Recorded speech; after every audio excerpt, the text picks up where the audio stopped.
their private lives of Christian service on Stinking Creek for 11 years. They call their place the Lend a Hand Center. Their story is the subject of Lamp Unto My Feet today.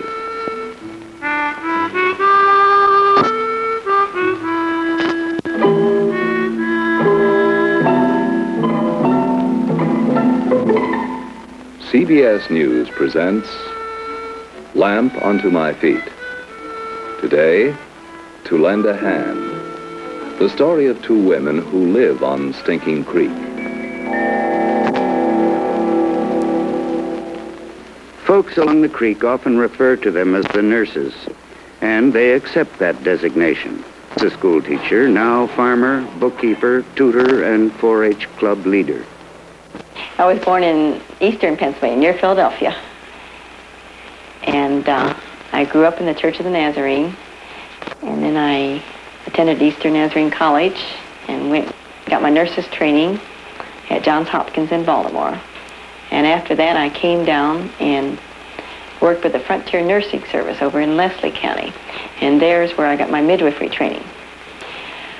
And after I worked with them for 3 years, Irma and I decided that we would sit out on our own so that we could have some 4-H work and Sunday school and youth work along with the medical activities.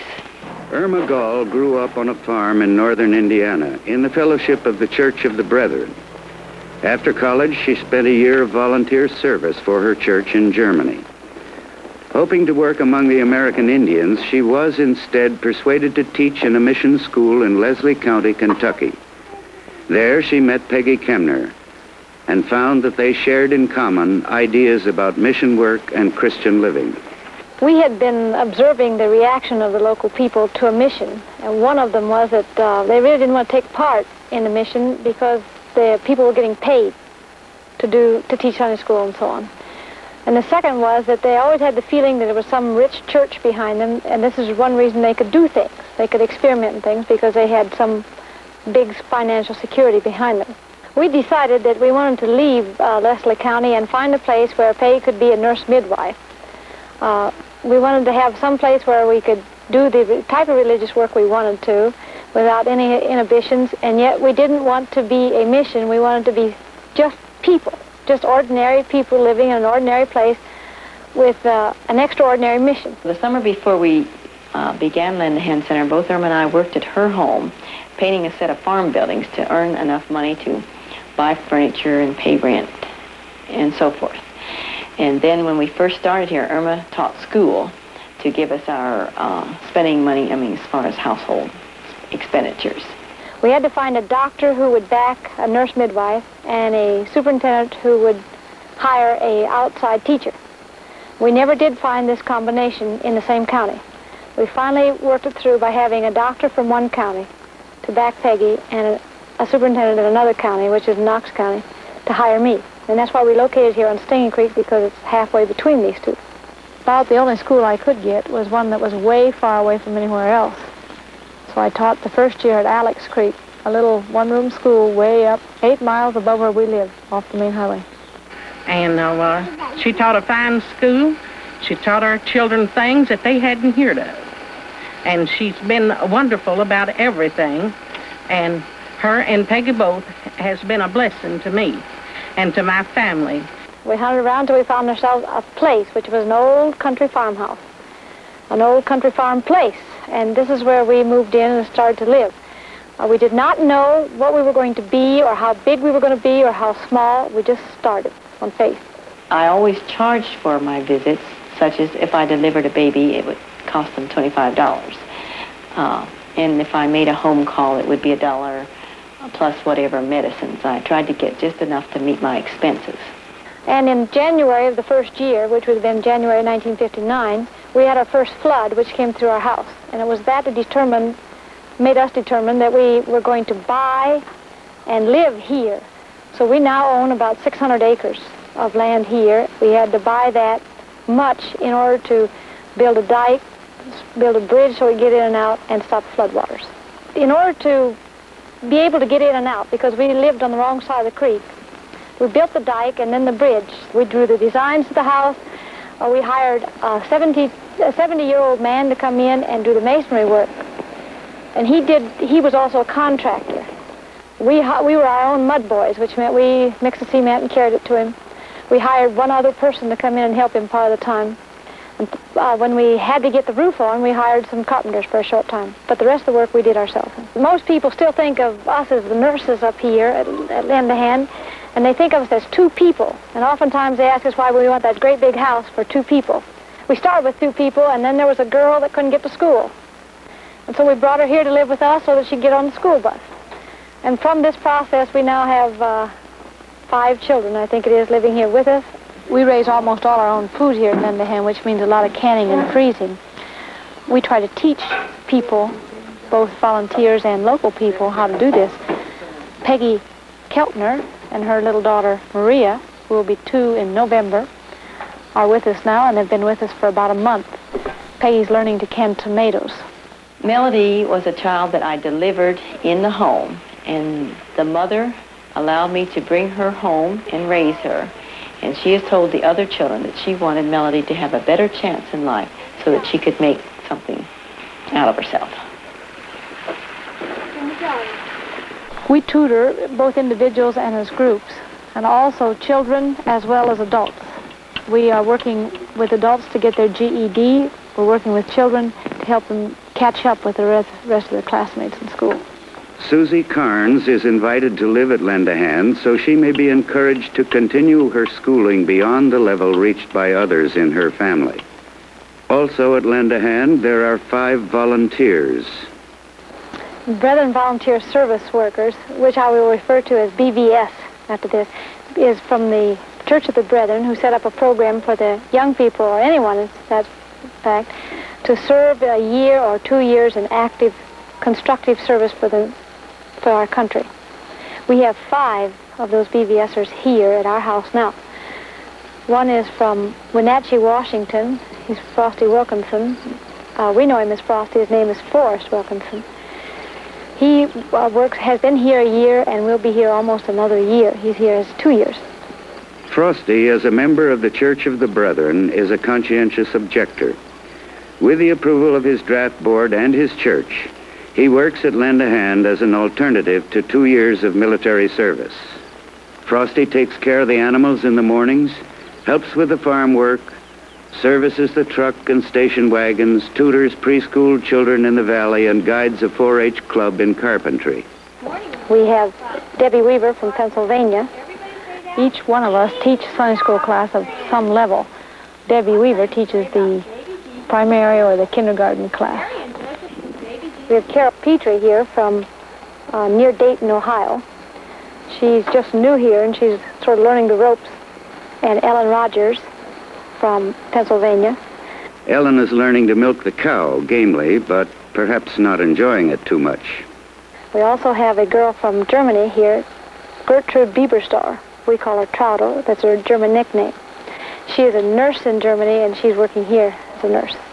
And in order to have food for this size family, our farm also grew from 1 little cow and 2 little pigs and 25 chickens. So we now have 9 cows or 9 head of cattle and 7 or 8 head of hogs and goats, rabbits, chickens, enough to raise almost all our own food, meat, and vegetables and everything.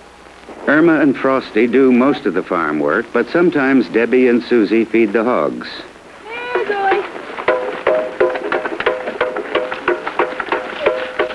We started our pig project when we got 2 pigs for a baby, as we say it around here, which means that we got the 2 pigs in payment for delivering a baby. These were Poland China pigs, which were the typical pigs around here, short, fat, fatty type of pig. This is not the kind of pig that most people want on the market.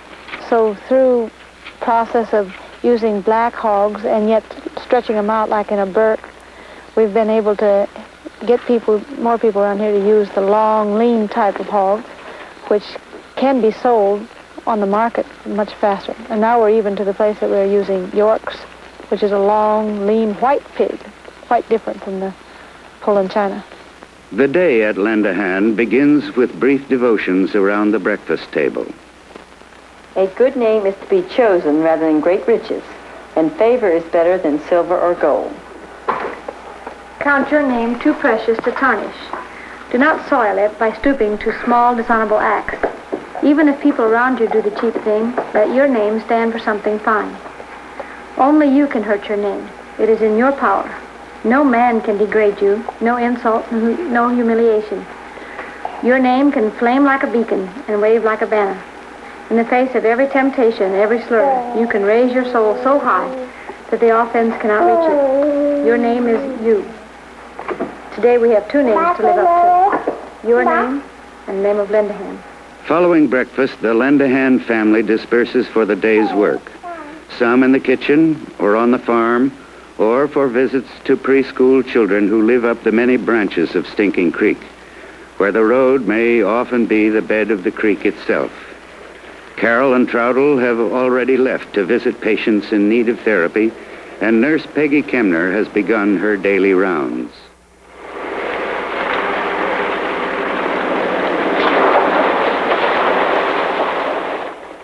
We have federal money just to set up our home health program, which is a program which is sponsored mostly by Medicare and Title 19 here in Kentucky, welfare patients, where these people can be cared for at home by home nurse visits instead of having to stay in the hospital, which would be much more expensive. And as soon as we get our certification from the state, then we will no longer have federal money. How are you today? You glad to see me come? No, that's too bad. And I even have to stick your finger today.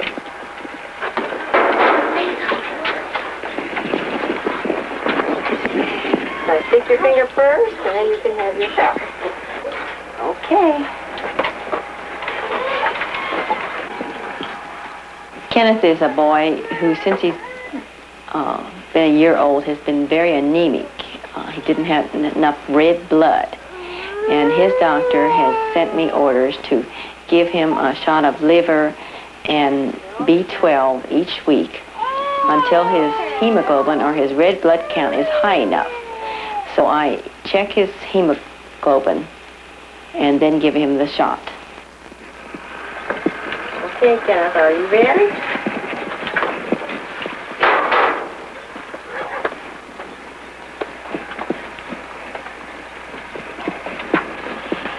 This is the part you really don't like, isn't it?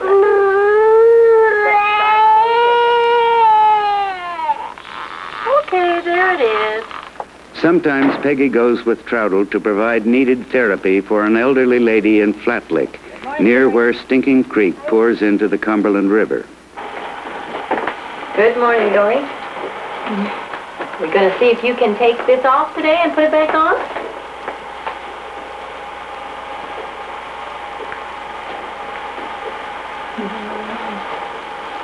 I'm so well. You try. You might not make it, but you just try. That's what's going to strengthen your hands. Dora is an 80-year-old woman who I found after she'd been in bed 10 years.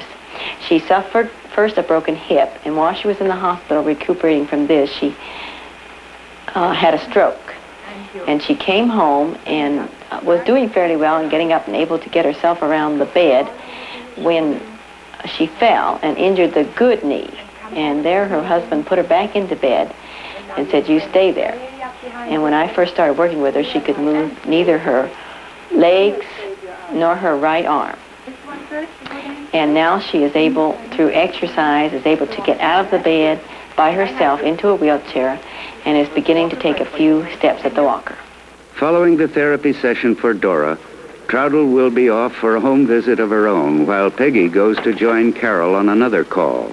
Patty is a 25-year-old cerebral palsy victim who has never learned to walk. And we are hoping through exercise to teach her to be a little bit more self-sufficient so she won't always depend on her mother for everything. Bowman Brown has this to say about the nurses. I find women of them's good nurses. I like them, man. They help me. They bed doctor me a little. Yeah, I go to them for the babies and so on. They come here. Yeah, they're fine nurses, them is. I'm glad they come in our country. Good for us. If we need anything, we can go to Dr. Close. Yeah, that's awful nice women, them is. Okay, Lucy, you can come in now. Good morning. How are you? Oh, I'm pretty good. What can we do for you? I wanted to get you to check my blood pressure. Tuesday morning, there are regular hours for the clinic at Lend a Hand Center. Those needing treatment or a checkup are urged to come. Just taking one pill? I still take one Monday. And you feel pretty well most of the time? Yes, if I feel like I might be getting high, I take an extra one. Did you take any extra ones last week? No. Meanwhile, Carol makes a call on her own. Yeah, okay. Oh, look what I brought you today. Peggy Kemner explains. Geraldine is a 4-year-old child who is a victim of cerebral palsy. She does not use or did not use her right arm very well. She has a brace on her right leg, and through the brush and icing technique, we are getting her to use it more and stimulate the muscles. She talks very much baby talk still, and this could be a result of her cerebral palsy, and we have had her evaluated by a speech therapist who has given us the speech exercises for her. Okay, what's the boat say? Pup, pup. Pup, pup, okay. And the clock? That's right. And the snake? What's the mad cat say? How about the gun? Okay, that's pretty good today, Geraldine. Each volunteer who comes here is assigned an area or community or creek or hollow, whichever way you want to call it, to work as in an LCP program. LCP means Little Children's Program. It simply means we take books, first of all, books that's fun to read to the children below school age to help them become acquainted with books, pencils, paper, and so on. New people. Ellen has an area known as Browns Branch, and she works with several families, and one little boy is known as L.B. Brown. What good are you? What can you do?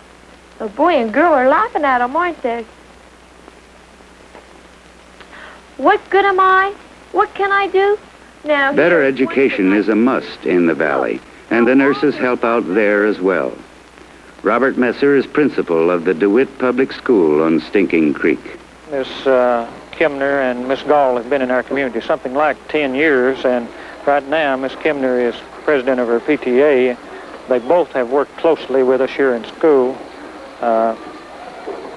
One of the things that they have worked with is the children that need dental work. They take them to the dentist. So anytime you have people that are eager to do something, why, this maybe inspires someone else to help out, and I think by their example they have helped promote interest throughout the community in our school and our school work.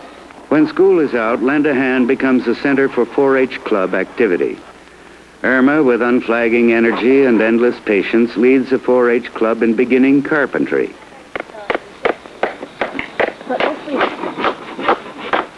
As a starter, these boys are building a milking stool. Step forward.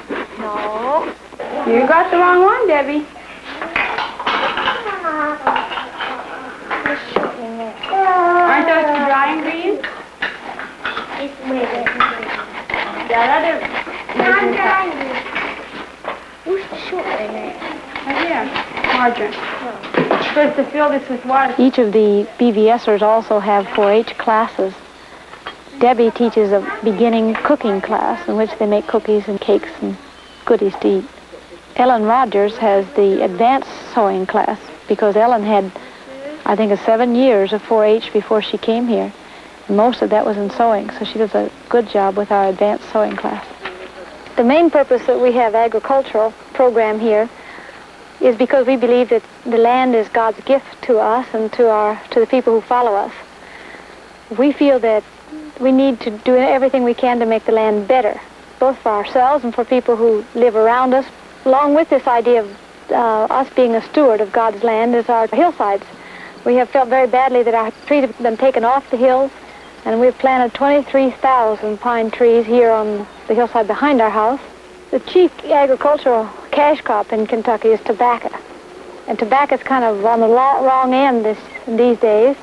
Plus, it's a lot of hard work for people, and it's sort of a family type of crop. So the county or the state is trying to find other cash crops that'll give a family cash income, not from raw, not to make a big fancy income, but to add to their family income. We have tried the cucumbers here, and we're now working with the peppers in order to find out whether it really is something a family can do. We hate to tell people about a cash crop if it fails. We feel like we can take a failure. We don't want to push a failure off on somebody else. Wilbert Early is the agricultural agent for Knox County. We're promoting peppers here in this area because we think it's a cash crop that our people can use. It's a crop that would be grown with a family labor and harvested with the family labor and marketing and give them an extra cash income that they need in this area.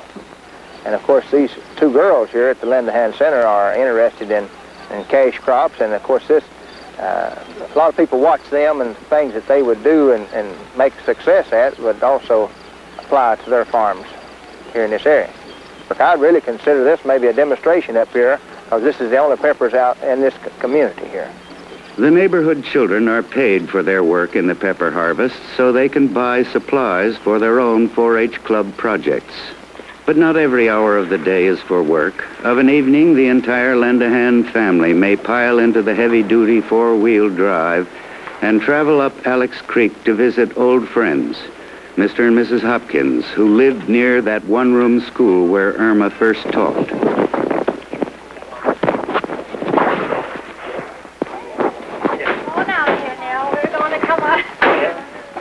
Come in, all that. Anybody I know.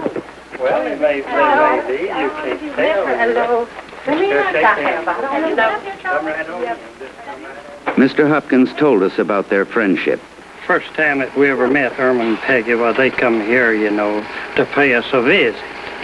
And then later, she taught her school over here, you see. And they're just wonderful people. They took care of a girl of ours so she'd get education, you know, where the roads were so bad till they couldn't get out to high school, you know.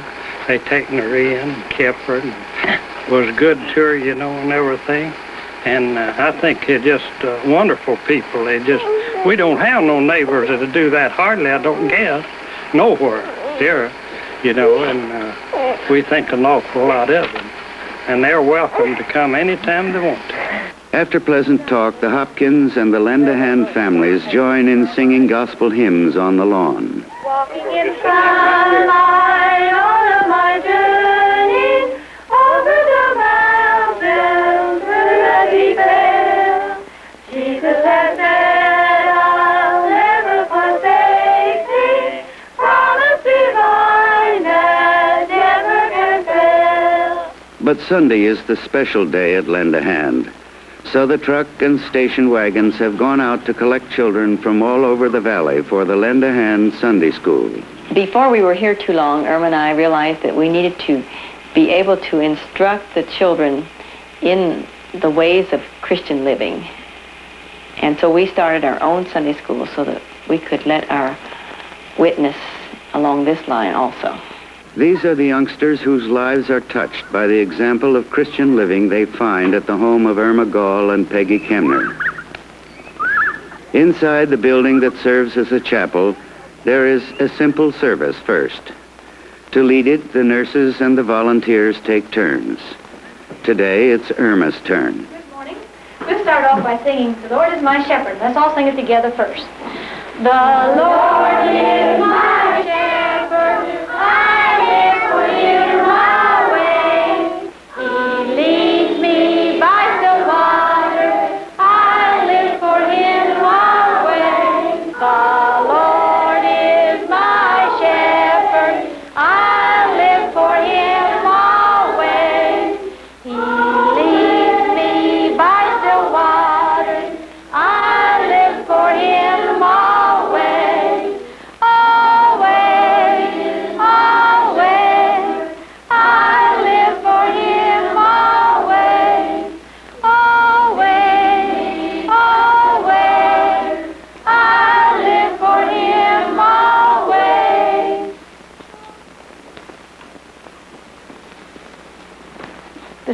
we'd like to talk about your relationship with God.